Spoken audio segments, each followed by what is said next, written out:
Hello everyone, welcome back to my channel. कैसे हैं आप सब लोग? आई होप आप सब लोग बहुत अच्छे होंगे।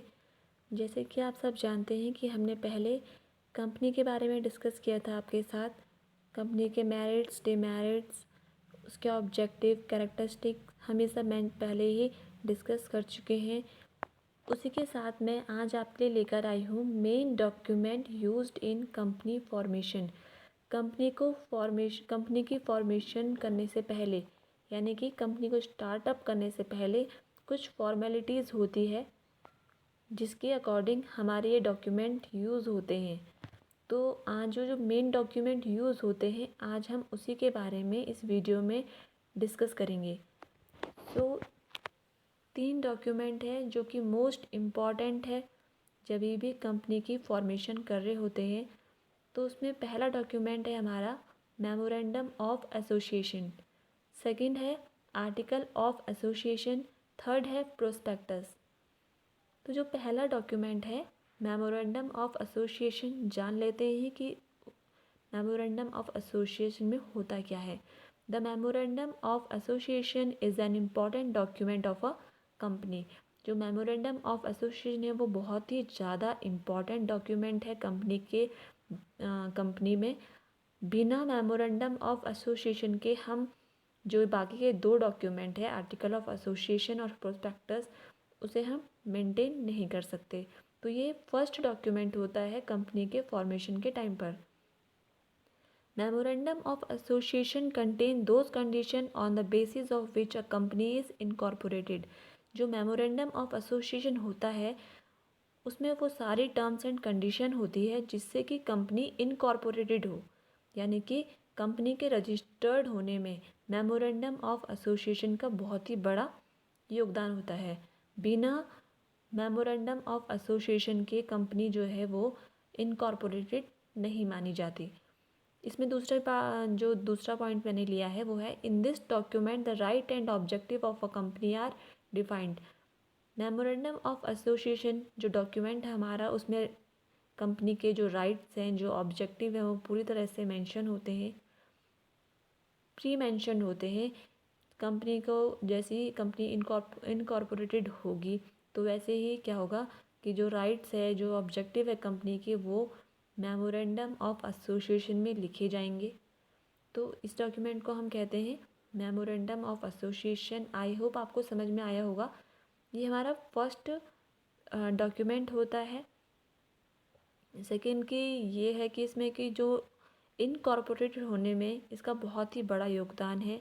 इसमें जो कंपनी की सारी राइट्स, टर्म, कंडीशन मेंशन होती है अकॉर्डिंग टू सेक्शन 13 के according of the companies act 1956। जो हमारा कंपनी का एक्ट है 1956, every company must have state the following clause. जो मेमोरेंडम ऑफ एसोसिएशन है उसमें 6 क्लॉजेज हैं, 6 क्लॉजेज हैं जो कि इस तरह से है, पहले से मेंशन है कंपनीज एक्ट 1956 के अंडर। तो पहला क्लॉज है नेम क्लॉज, सेकंड है सिचुएशन क्लॉज, थर्ड है objective clause, fourth liability clause, fifth है कैपिटल क्लॉज एंड सिक्स्थ है सब्सक्रिप्शन क्लॉज। फर्स्ट क्लॉज की अगर हम बात करें, नेम क्लॉज, नेम क्लॉज में क्या होता है, कंपनी का नाम इस क्लॉज में मेंशन होता है। कंपनी का नाम सिर्फ इसलिए मेंशन नहीं होता कि उसे आइडेंटिफिकेशन मिले, आइडेंटिफिकेशन मिलने के लिए ही कंपनी का नाम मेंशन नहीं किया जाता क्लॉज में, बल्कि इसलिए भी किया जाता है कि कंपनी एक आर्टिफिशियल पर्सन है और उसकी एग्जिस्टेंस मोस्ट इम्पॉर्टेंट होती है। इसीलिए नेम क्लॉज में कंपनी के नाम को मेंशन किया जाता है। सेकंड है हमारा situation clause. According to situation clause के अकॉर्डिंग कंपनी कहाँ पर सिचुएटेड है वो यहाँ पर मेंशन होता है, कौन से स्टेट में कंपनी सिचुएटेड है। इससे हम क्या पता कर सकते हैं कि स्टेट को देखकर, स्टेट का जो हमने नाम मेंशन किया होगा उसकी वजह से हमें ये पता चल सकता है कि जो कंपनी है वो फॉरेन कंपनी है या फिर वो इंडियन कंपनी है। इसीलिए कंपनी का नाम के साथ साथ उसकी स्टेट भी मेंशन होती है सिचुएशन क्लॉज में। थर्ड है हमारा ऑब्जेक्टिव क्लॉज। ऑब्जेक्टिव क्लॉज में कंपनी के क्या क्या ऑब्जेक्टिव है कंपनी को रन करने के लिए, वो सब कुछ मेंशन होता है। फोर्थ है लायबिलिटी क्लॉज। लायबिलिटी क्लॉज में जो शेयर होल्डर है और जो कंपनी है उनकी लायबिलिटी मेंशन होती है। जो शेयर होल्डर है उनकी जो लायबिलिटी होती है वो अनलिमिटेड लायबिलिटी नहीं होती, यानी कि जो भी अगर लॉस बियर करेगी वाइंड अप के टाइम पे वो सिर्फ कंपनी करेगी।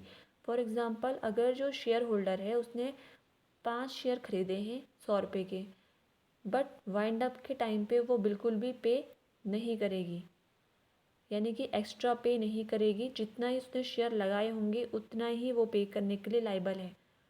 तो वो सभी टर्म कंडीशन लायबिलिटी क्लॉज में मेंशन होती है। फिफ्थ है कैपिटल क्लॉज। कैपिटल क्लॉज के अकॉर्डिंग जो भी कैपिटल यूज़ हो रही है कंपनी को रन करने के लिए, वो सारे कैपिटल और शेयर होल्डर की उसमें कितना हाथ है या फिर कंपनी कितना किस तरह से कैपिटल को डील करेगी, वो सब कैपिटल क्लॉज में मेंशन होता है। फिफ्थ है सब्सक्रिप्शन क्लॉज। इस क्लॉज में जो ये लास्ट वाला क्लॉज है हमारा, ये लास्ट है, इसमें क्या होता है जो पर्सन होते हैं वो साइन करते हैं। ये साइन होता है ताकि जो कंपनी जो भी क्लॉजेस बने हुए हैं इसमें मतलब जो पर्सन है उसका साइन भी मोस्ट इम्पॉर्टेंट पार्ट है। तो ये थे हमारे 6 क्लॉज। नेक्स्ट की तरफ हम बढ़ते हैं द आर्टिकल ऑफ एसोसिएशन, जो कि हमारा सेकंड मोस्ट इम्पॉर्टेंट डॉक्यूमेंट है। The article of association is the second and important document which is prepared by the promoter, जो कि प्रमोटर के द्वारा बनाया जाता है और ये सेकंड डॉक्यूमेंट है। फर्स्ट डॉक्यूमेंट हमारा था मेमोरेंडम ऑफ एसोसिएशन, सेकंड है हमारा article of association. It refers to that document of the company in which rules of internal management, जो अंदर जो मैनेजमेंट है कंपनी के, जो अंदर मैनेजमेंट होने वाला है उसके जो रूल्स रेगुलेशन है वो इसमें मेंशन होते हैं। To achieve the objective of laid down in memorandum of association are stated, जो भी रूल्स रेगुलेशन हमारे मेमोरेंडम ऑफ एसोसिएशन में थे उसे किस तरह से अचीव करना है, वो सभी objective the article of association में मेंशन होते हैं। थर्ड डॉक्यूमेंट हमारा है prospectus. The prospectus is the third important document in relation to the formation of a company. Company की फॉर्मेशन में जो प्रोस्पेक्टस है हमारा बहुत मोस्ट इम्पॉर्टेंट डॉक्यूमेंट कहलाता है। और तीसरे नंबर का, जब ये पहले के मेमोरेंडम ऑफ एसोसिएशन और आर्टिकल ऑफ एसोसिएशन प्रिपेयर हो जाएंगे तभी तीसरी बार जो डॉक्यूमेंट प्रिपेयर होगा वो होगा प्रोस्पेक्टस। बिना 2 डॉक्यूमेंट को प्रिपेयर किए हम तीसरे में जंप नहीं कर सकते। Generally the prospectus is issued by a public company. ज़्यादातर क्या होता है जो प्रोस्पेक्टस होता है वो पब्लिक कंपनी के द्वारा इशू किया जाता है to obtain money from the public, ताकि वो पब्लिक से मनी निकाल सके। The promoter of a company generally issue prospectus after obtaining the certificate of incorporation. जब इनकॉर्पोरेशन का सर्टिफिकेट मिल जाता है, यानी कि जब पता चल जाता है कि जो कंपनी है वो रजिस्टर्ड हो चुकी है, तभी जो प्रमोटर होता है वो प्रोस्पेक्टस को इशू करता है।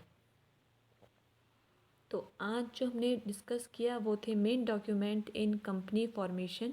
आई होप आपको ये तीनों डॉक्यूमेंट क्लियरली समझ में आ चुके होंगे। तो thank you so much for watching my video. मिलते हैं नेक्स्ट वीडियो में, तब तक के लिए बाय।